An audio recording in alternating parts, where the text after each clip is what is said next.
সকলকে আবারও স্বাগত জানাই আমার ইউটিউব চ্যানেল স্টাডি উইথ আকাশে। আমি তোমাদের জন্য আরআরবি গ্রুপ ডি এর প্রিভিয়াস ইয়ার কোশ্চেন্সের যে ক্লাস শুরু করেছিলাম তার আজ 13 নম্বর ক্লাস।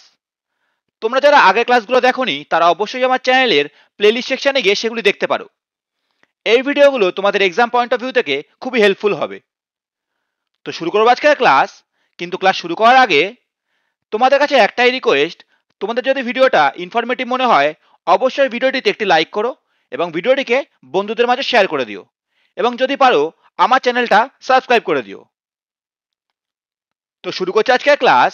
আজকের ক্লাসের প্রথম question number 151, which of the following metals is the most reactive? নিচের কোন ধাতুটি সবচেয়ে প্রতিক্রিয়াশীল? এই কোশ্চেনের অ্যান্সার হলো অপশন এ ম্যাগনেসিয়াম। এটা হচ্ছে রিঅ্যাক্টিভিটি সিরিজ অফ মেটালস, অর্থাৎ উপর থেকে নিচে এই সিরিজে রিঅ্যাক্টিভিটি বাড়ে মেটালের। তো দেখো ম্যাগনেসিয়াম কোথায় রয়েছে, ম্যাগনেসিয়াম রয়েছে এখানে, জিঙ্ক রয়েছে এখানে, কপার রয়েছে, তামা এখানে, আর ফেরাস বা আয়রন রয়েছে এখানে। তো দেখো যেহেতু উপর থেকে নিচে সিরিজে রিঅ্যাক্টিভিটি বাড়ছে এবং ম্যাগনেসিয়াম সবার উপরে রয়েছে, অর্থাৎ এখানে ম্যাগনেসিয়ামের রিঅ্যাক্টিভিটি সব থেকে বেশি। চলে যাই পরবর্তী question number 152, which of the following elements has the highest effective nuclear charge? নিচের কোন মৌলের পারমাণবিক চার্জ সবচেয়ে বেশি? এই কোশ্চেনের অ্যান্সার হলো অপশন বি, ফ্লুরিন। দেখো এটা হচ্ছে একটা পিরিয়ডিক টেবিল। এখানে যখন আমরা বাদিক থেকে ডান দিকে যাব তখন এফেক্টিভ নিউক্লিয়ার চার্জ বাড়বে, আবার উপর থেকে নিচে গেলেও এই এফেক্টিভ নিউক্লিয়ার চার্জ এটা বাড়বে। তো দেখো তাহলে আমাদের যে এলিমেন্টগুলো এই কোণার দিকে আছে তাদের কিন্তু এফেক্টিভ নিউক্লিয়ার চার্জ বেশি হবে। তো আমাদের অপশানে দেখো এখানে ফ্লুরিন রয়েছে, যেটা একদম ডান দিকে অবস্থিত। ঠিক আছে, এই জন্য ফ্লুরিনের এফেক্টিভ নিউক্লিয়ার চার্জ এই চারটের মধ্যে সব থেকে বেশি।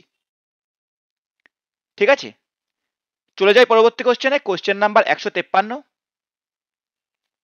The river dash flows through the Chotanagpur plateau? Chotanagpur মালভূমির মধ্যে দিয়ে প্রবাহিত হয় ড্যাশ নদী? এই কোশ্চেনের অ্যান্সার হলো অপশন বি, দামোদর। এর সাথে মনে রেখো এই দামোদরের সব থেকে বড় উপনদী হলো বরাকর নদী। এটা কিন্তু চলে আসতে পারে যে দামোদরের সব থেকে বড় উপনদী কি বা লংগেস্ট, সেটা হচ্ছে বরাকর নদী। চলে যাই পরবর্তী question number 154, three resistors of 10 ohm, 15 ohm and 30 ohm are connected in parallel. The resistance of the combination is? 10 ohm, 15 ohm এবং 30 ওহমের তিনটি প্রতিরোধক সমান্তরালভাবে সংযুক্ত, সংমিশ্রণের তুল্যরোধ কত? ঠিক আছে, তুল্য প্রতিরোধ বলতে পারো কত। তো দেখো আমরা লিখে নেব, যেহেতু বলেছে সমান্তরাল, তো আমাদের তিনটে রেজিস্ট্যান্স হলো 1/10 plus 1/15 plus 1/30 equal to 1/r, যেটা আমাদের তুল্যরোধ। ঠিক আছে, তো এখান থেকে আমাদের এলসিএম আসছে 30, এখানে 3 plus 2 plus 1 equal to 1/r। তো এখান থেকে আসছে 3 4 5 6, 6/30 কাটাকাটি করলে 5, তাহলে r ইকুয়াল টু আসছে 5 ওহম। তো কারেক্ট অ্যান্সার হলো অপশন এ, 5 ওহম বা 5 ওহম। চলে যাই পরবর্তী question number 155, which element is not more reactive than copper? কোন উপাদানটি তামার চেয়ে বেশি প্রতিক্রিয়াশীল নয়? তো এটা জানার জন্য আমাদের যেতে হবে সেই রিঅ্যাক্টিভিটি সিরিজ টেবিলে। তো দেখো এখানে অ্যান্সার হচ্ছে অপশন এজি, যেটা হচ্ছে সিলভার বা রৌপ্য। ঠিক আছে, তো এখানে কি কি রয়েছে বলছে কপারের থেকে বেশি রিঅ্যাক্টিভ নয়। আচ্ছা আমরা আগে মার্ক করে নিই। সিলভার রয়েছে আমাদের এখানে, লেড বা পিবি রয়েছে আমাদের এখানে, ফেরাস রয়েছে এখানে আয়রন, আর সিলভার রয়েছে, আর এটা জিঙ্ক রয়েছে আমাদের এখানে। তো বলছে not more reactive than copper, তাই তো? তা কপার আমাদের কোথায় রয়েছে? এখানে রয়েছে। তো কপারের থেকে বেশি রিঅ্যাক্টিভ কোনটা নয়? সেটা হচ্ছে সিলভার কপারের থেকে কম রিঅ্যাক্টিভ। তা আমাদের অ্যান্সার হচ্ছে অপশন এ, রৌপ্য বা সিলভার, যেটাকে এজি বলা হয়। চলে যাই পরবর্তী question number 156, in Mendel's experiment when F1 generation plants were self pollinated, what was the genotypic ratio? মেন্ডেলের পরীক্ষায় যখন F1 প্রজন্মের উদ্ভিদগুলি স্বপরাগিত হয়েছিল, জিনোটাইপিক অনুপাত কি ছিল? এই কোশ্চেনের অ্যান্সার হলো অপশন বি 1:2:1। এটা হলো F1 জেনারেশন, মেন্ডেলের যে পরীক্ষা করেছিল সেটার F1 জেনারেশন। এখানে যখন ক্রস হয়েছে তখন যে উদ্ভিদগুলো পাওয়া গেছিল বা মটর গাছগুলো পাওয়া গেছিল সেখানে ফেনোটাইপিক রেশিও ছিল 3:1 এবং জিনোটাইপিক ছিল 1:2:1। যেহেতু এখানে জিনোটাইপিক অনুপাত বলেছে তাই আমাদের অ্যান্সার হচ্ছে অপশন বি 1:2:1। চলে যাই পরবর্তী কোশ্চেনে, question number 157। The angle between thumb and the middle finger in Fleming's left hand rule is. Fleming এর বাম হাতের নিয়মে বুড়ো আঙুল এবং মধ্যমা আঙুলের মধ্যবর্তী কোণটি কত? এই কোশ্চেনের অ্যান্সার হলো অপশন বি 90 ডিগ্রি। ফ্লেমিং এর বাম হস্ত নিয়মে এই তিনটি কোণই 90 ডিগ্রি হয়। ঠিক আছে, সরি, এই দুটি কোণই 90 ডিগ্রি হয়, আর এটাও 90 ডিগ্রি হয়। ঠিক আছে, তিনটি কোণই, এই তিনটে কোণই হয় 90 ডিগ্রি। ঠিক আছে, চলে যাই পরবর্তী কোশ্চেনে, question number 158। Which of the following Vedas is the book of rituals? নিচের কোন বেদটি আচার অনুষ্ঠানের বই? এই কোশ্চেনের অ্যান্সার হলো অপশন এ যজুর্বেদ। চলে যাই পরবর্তী question, question number 159। What is the formula of cyclohexane? সাইক্লোহেক্সেনের সূত্র কি? এই কোশ্চেনের অ্যান্সার হলো অপশন এ C6H12। এটা হলো সাইক্লোহেক্সেনের স্ট্রাকচার, যেখানে কার্বন রয়েছে 6টা এবং হাইড্রোজেন রয়েছে 12টা। তো সংকেত হলো C6H12। এর সাথে মনে রাখো এই যে কম্পাউন্ডটা রয়েছে এটার নাম হলো বেনজিন, C6H6। ঠিক আছে, এটা থেকেও কিন্তু কোশ্চেন আসে। চলে যাই পরবর্তী কোশ্চেনে, question number 160। When 6 ohm, 9 ohm and 6 ohm resistors are connected in parallel combination, what is the resultant resistance of the combination? যখন 6 ওহম, 9 ওহম এবং 6 ওহম প্রতিরোধক সমান্তরাল সংমিশ্রণে যুক্ত থাকে তখন সংমিশ্রণের ফলাফল প্রতিরোধ কি বা তুল্য প্রতিরোধ কি? তো দেখো, যেহেতু বলেছে প্যারালাল কম্বিনেশন বা সমান্তরাল সমবায়, সেক্ষেত্রে আমরা লিখব 1/6 plus 1/9 plus 1/6 equal to 1/r। এখান থেকে এলসিএম আসবে 18, উপরে আসবে 3 6 18, 9 দুগুণে 18, 3 6 18, 3 3 6 2 8, তাহলে 8/18 ইকুয়াল টু 1/r। তাহলে r ইকুয়াল টু আসবে 18/8, কাটাকাটি করলে আসবে 9/4, যেটা হবে r ইকুয়াল টু 2.25 ওহম। তো অ্যান্সার হচ্ছে আমাদের এখানে অপশন বি। চলে যাই পরবর্তী কোশ্চেনে, question number 161। The focal length of convex mirror is. উত্তল আয়নার ফোকাস দৈর্ঘ্য হলো, এই কোশ্চেনের অ্যান্সার হলো অপশন বি পজিটিভ বা ধনাত্মক। উত্তল আয়নার ফোকাস দৈর্ঘ্য হলো ধনাত্মক। কিভাবে সেটা? তো দেখো, এটা হচ্ছে একটা উত্তল আয়না, এটা হচ্ছে অবতল আয়না। যদি প্রতিফলক তলের বিপরীত দিকে তোমাদের ফোকাস থাকে সেক্ষেত্রে তার ফোকাস দৈর্ঘ্য হয় পজিটিভ। এই কারণেই উত্তল আয়নার ফোকাস দৈর্ঘ্য হলো পজিটিভ। এবং অবতল আয়নার দিকে দেখো, যেদিকে প্রতিফলক তল সেদিকে যেহেতু ফোকাস রয়েছে সেই জন্য এটা হবে নেগেটিভ। ঠিক আছে, অর্থাৎ প্রতিফলক তলের বিপরীত দিকে যদি ফোকাস থাকে তখন হয় পজিটিভ, যেটা উত্তল আয়নার ক্ষেত্রে হয়। আর অবতল আয়নার ক্ষেত্রে কি হয়, যেহেতু ফোকাস প্রতিফলক তলের দিকে রয়েছে সেক্ষেত্রে তার ফোকাস দৈর্ঘ্য হয় নেগেটিভ। চলে যাই পরবর্তী কোশ্চেনে, question number 162। Newlands law of octaves worked well with. নিউল্যান্ডের অষ্টকের আইন ড্যাশের সাথে ভালো কাজ করেছিল। এই কোশ্চেনের অ্যান্সার হলো option C lighter elements only, বা শুধুমাত্র হালকা উপাদান। এই হালকা উপাদানের ক্ষেত্রেই নিউল্যান্ডের ল অফ অক্টেভস বা অষ্টকের আইনটা ঠিকমতো কাজ করেছিল। ঠিক আছে, যে হালকা উপাদানগুলি ছিল। চলে যাই পরবর্তী কোশ্চেনে, question number 163। Which of the following organism having a 3 chambered heart? নিচের কোন জীবের 3 চেম্বার যুক্ত হৃৎপিণ্ড রয়েছে? এই কোশ্চেনের সঠিক অ্যান্সার হলো অপশন সি স্যালামেন্ডার। এই দেখো, স্যালামেন্ডার একটা ছবি দিয়েছি আমি তোমাদের জন্য। তো এদের 3 চেম্বার যুক্ত হৃৎপিণ্ড রয়েছে। এর সাথে মনে রাখো, এই যে ফিশ বা মাছ রয়েছে এদের থাকে 2টো চেম্বার, এবং এদের হৃৎপিণ্ডকে বলা হয় ভেনাস হৃৎপিণ্ড, কারণ এদের হৃৎপিণ্ডে বিশুদ্ধ এবং দূষিত রক্ত দুটো পরস্পর মিশে যায়। চলে যাই পরবর্তী কোশ্চেনে। Question number 164। The Kharchi Puja festival is widely celebrated in which state of dash. Kharchi Puja উৎসব ড্যাশ রাজ্যে ব্যাপকভাবে উদযাপিত হয়। এই কোশ্চেনের অ্যান্সার হলো অপশন এ ত্রিপুরা। ভারতের ত্রিপুরা রাজ্যে খরচি পূজা উৎসব ব্যাপকভাবে উদযাপিত হয়। এর সাথে মনে রাখো এই যে তেলেঙ্গানা রয়েছে, এখানে কিছু গুরুত্বপূর্ণ ফেস্টিভ্যাল হলো বোনালু, বাথাকুম্মা,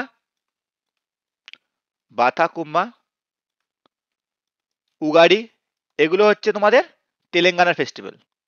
উত্তরাখণ্ডের কি কি আছে? কুম্ভ মেলা হয় উত্তরাখণ্ডে, বিখ্যাত, ঠিক আছে, আর কাওয়ার যাত্রা, এগুলো হচ্ছে উত্তরাখণ্ডের ফেস্টিভ্যাল। আর গুজরাটে রয়েছে নবরাত্রি আর জন্মাষ্টমীও হয়, ঠিক আছে। এই হচ্ছে কিছু গুরুত্বপূর্ণ ফেস্টিভ্যাল। চলে যাই পরবর্তী কোশ্চেনে। Question number 165। When Kavita took an aqueous solution of copper sulfate and add some granules of aluminium, the color of the solution changed. What is the reason?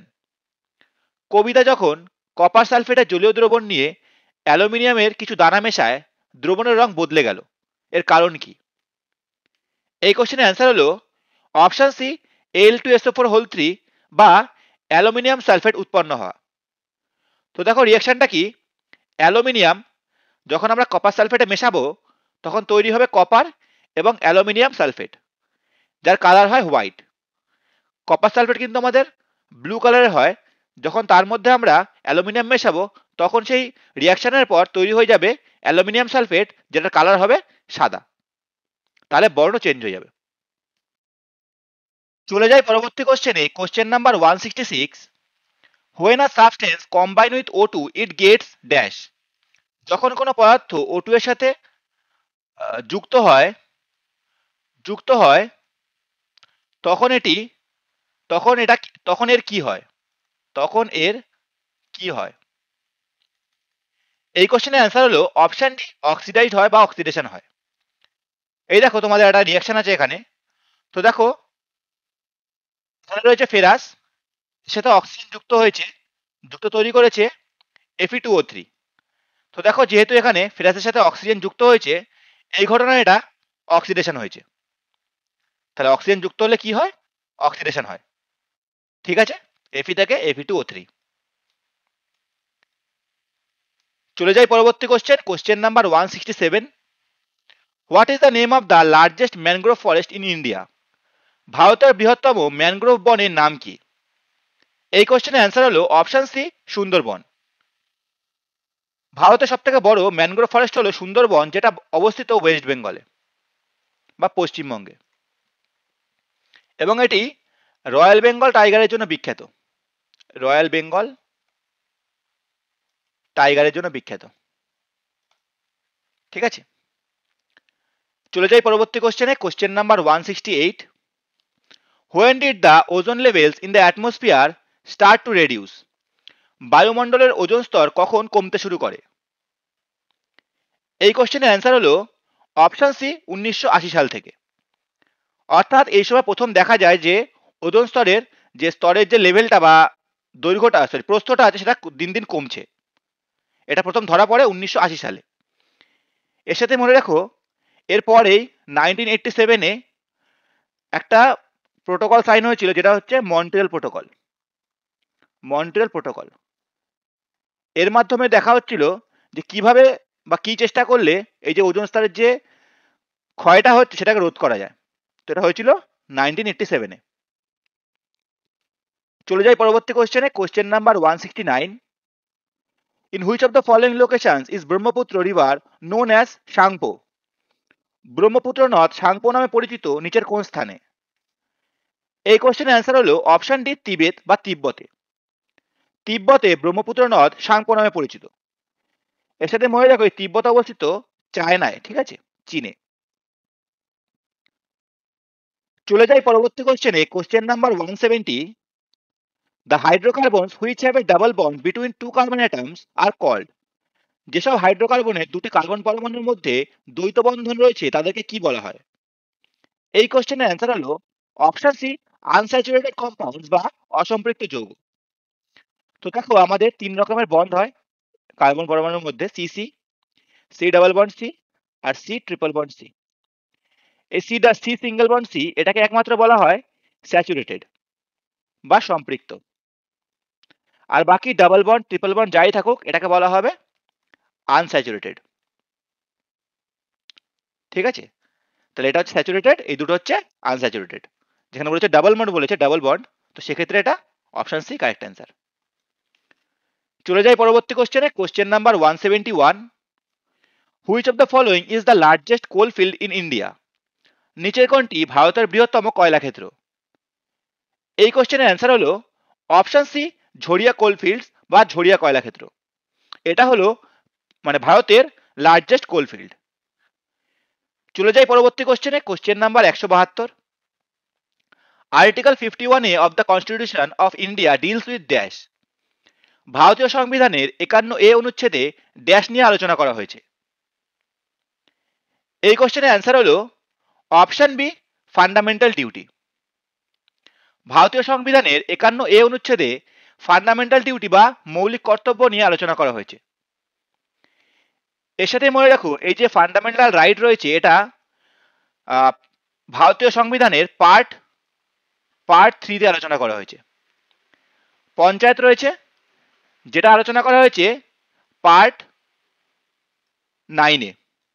ঠিক আছে, এটা পার্ট 3, এটা পার্ট 9। এটা হচ্ছে আমাদের ইউনিয়ন টেরিটরি, যেটা আমাদের আলোচনা করা হয়েছে পার্ট 8-এ। ঠিক আছে, পার্ট 8-এ। আর আমাদের যে ফান্ডামেন্টাল ডিউটিস এটা আলোচনা করা হয়েছে আমাদের পার্ট 4-এতে। এই পার্টগুলো কিন্তু খুব মানে ইম্পর্টেন্ট যে কোন জিনিসটা কোন পার্টের মধ্যে আছে। এটা হচ্ছে পার্ট 3, ফান্ডামেন্টাল ডিউটিস পার্ট 4-এ, panchayat part 9, union territory part 8। এটা 8, হ্যাঁ এটা 8। তখন পঞ্চায়েত বললাম, এখানে মিউনিসিপ্যালিটিও বলে দিই, মিউনিসিপ্যালিটি। ঠিক আছে, এটা হচ্ছে পার্ট 9A। ঠিক আছে, চলে যাই পরবর্তী কোশ্চেনে, question number 173। If the resistance of a conductor is 4.2 ohm and 220 volt applied across it, then the current passing through the conductor is। যদি কোনো কন্ডাক্টরের রেজিস্ট্যান্স 4.2 ওহম এবং 220 ভোল্ট জুড়ে 20 ভোল্ট বিভব প্রয়োগ করা হয়, তবে কন্ডাক্টরের মধ্যে দিয়ে প্রবাহিত কারেন্ট কত? কারেন্ট কত? তো দেখো কি কি দেওয়া আছে এখানে। এখানে দেওয়া আছে আমাদের রেজিস্ট্যান্স 4.2 ওহম আর ভোল্টেজ দেওয়া আছে 220 ভোল্ট। তো আমাদের ফর্মুলা হচ্ছে ওহমের সূত্র V ইকুয়াল টু IR। আমাদের বার করতে হবে কারেন্ট, তো I ইকুয়াল টু V/R। এখানে V হচ্ছে 4.2, সরি V হচ্ছে 220 আর তোমাদের R রয়েছে 4.2। এটা কাটাকাটি করলে আমাদের আসবে মোটামুটি 52.38 অ্যাম্পিয়ারের মতো। ঠিক আছে, তো আমাদের অ্যান্সার হচ্ছে অপশন এ।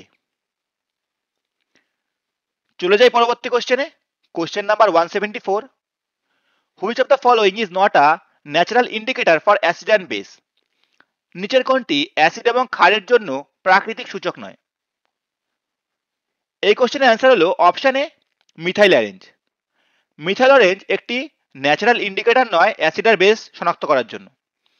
দেখো যেমন এটা মিথাইল অরেঞ্জ হয়, ঠিক আছে, এর সাথে হয় ফেনোলাপথেলিন, এটাও কিন্তু একটা আর্টিফিশিয়াল ইন্ডিকেটর। আর বাকি ন্যাচারাল কোনটা? এই যে হাইড্রোজেনিয়া পেটাল, এটা দেখো পরের পেজে আছে, এই যে হাইড্রোজেনিয়া, পেটুনিয়া, টারমারিক, এগুলো হচ্ছে ন্যাচারাল। এটা হচ্ছে হাইড্রোজেনিয়া, ঠিক আছে, এটা হচ্ছে হাইড্রোজেনিয়া, এটা হচ্ছে পেটুনিয়া, আর টারমারিক আর হলুদ হচ্ছে এটা। এই তিনটা হচ্ছে প্রাকৃতিক, আর আর্টিফিশিয়াল হচ্ছে মিথাইল অরেঞ্জ।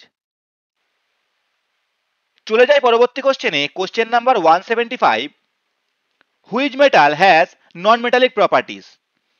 কোন মৌলের অধাতব বৈশিষ্ট্য রয়েছে? এই কোশ্চেনের অ্যান্সার হলো অপশন বি ক্লোরিন। তো দেখো এখানে রয়েছে potassium, chlorine, lithium, sodium. Lithium, sodium, potassium এবং রয়েছে ক্লোরিন। তো তোমরা দেখতেই পাচ্ছ যেখানে আমাদের ক্লোরিন রয়েছে, যেটা আমাদের নন মেটালিক, আর বাকি এগুলো সমস্তই মেটালের মধ্যে পড়ে। এই দুটো পিরিয়ড মেটালের মধ্যে পড়ে আর এগুলো পড়ে নন মেটালের দিকে। আর নন মেটালের মধ্যে কোনটা রয়েছে? আমাদের ক্লোরিন। তো আমাদের অ্যান্সার হচ্ছে অপশন বি। চলে যাই পরবর্তী কোশ্চেনে, question number 176। In which of the following years was the ministry of Panchayati Raj created? নিম্নলিখিত কোন বছরে পঞ্চায়েতি রাজ মন্ত্রণালয় গঠিত হয়? এই কোশ্চেনের অ্যান্সার হলো অপশন বি 2004। 2004 সালে পঞ্চায়েতি রাজ মন্ত্রণালয় গঠিত হয়েছিল। চলে যাই পরবর্তী কোশ্চেনে, question number 177। Which of the following has highest resistance? নিচের কোনটির প্রতিরোধ ক্ষমতা সবচেয়ে বেশি? এই কোশ্চেনের অ্যান্সার হলো অপশন বি নাইক্রোম। নাইক্রোমের প্রতিরোধ ক্ষমতা সব থেকে বেশি, এই জন্য বৈদ্যুতিক হিটারে আমরা নাইক্রোম তার ব্যবহার করি। এর সাথে মনে রাখো, এই যে সিলভার বা রূপা, এর কিন্তু রেজিস্ট্যান্স সব থেকে কম, রেজিস্ট্যান্স সব থেকে কম। ঠিক আছে, চলে যাই পরবর্তী কোশ্চেনে, question number 178। If a reactant gains oxygen in a reaction, it is said to be undergoing. যদি কোনো বিক্রিয়ক কোনো প্রতিক্রিয়াতে অক্সিজেন অর্জন করে, তবে প্রক্রিয়াটি কি চলছে বলে মনে করা হয়? এই কোশ্চেনের অ্যান্সার হলো অপশন ডি অক্সিডেশন বা জারণ। তো দেখো এখানে কি বলছে, যে অক্সিজেন গেইন করছে। তো দেখো আমাদের এখানে কার্বন রয়েছে, যেটা রিয়াকশনের পর অক্সিজেন গেইন করে তৈরি করছে কার্বন ডাইঅক্সাইড। যেহেতু অক্সিজেন গেইন করেছে, তাই এটাকে বলা হবে অক্সিডেশন বা জারণ। আর যেখানে তোমাদের অক্সিজেন লস করবে, দেখো এখান থেকে এখানে, এটাকে বলা হবে রিডাকশন। ঠিক আছে, বা বিজারণ। চলে যাই পরবর্তী কোশ্চেনে, question number 179। Autotrophs store their food in the form of dash. অটোট্রপগুলি তাদের খাদ্য ড্যাশ আকারে সংরক্ষণ করে। এই কোশ্চেনের অ্যান্সার হলো অপশন ডি স্টার্চ। তো অটোট্রফ কাদের বলে? যারা নিজের খাদ্য নিজে তৈরি করতে পারে। অর্থাৎ আমাদের যে গাছগুলো রয়েছে, যা গাছ রয়েছে, তারা নিজের খাদ্য নিজে তৈরি করতে পারে, তাই এদেরকে অটোট্রফ বলা হয়। এবং এই গাছ তাদের খাদ্যগুলিকে স্টার্চ আকারে সংরক্ষণ করে রাখে। ঠিক আছে, অপশন ডি কারেক্ট অ্যান্সার। তো এই ছিল তোমাদের আজকের ক্লাস। আশা করি এই ভিডিওটা তোমাদের এক্সাম পয়েন্ট অফ ভিউ থেকে খুবই হেল্পফুল হবে। তোমাদের ভিডিওটা পছন্দ হলে অবশ্যই ভিডিওটিতে একটি লাইক করো, এবং তোমরা যদি আমার চ্যানেলে নতুন হও, অবশ্যই আমার চ্যানেলটাকে সাবস্ক্রাইব করে রেখো। তো আজকের জন্য ভিডিও এইটুকুই রাখছি, দেখা হচ্ছে পরের ভিডিওতে। ধন্যবাদ।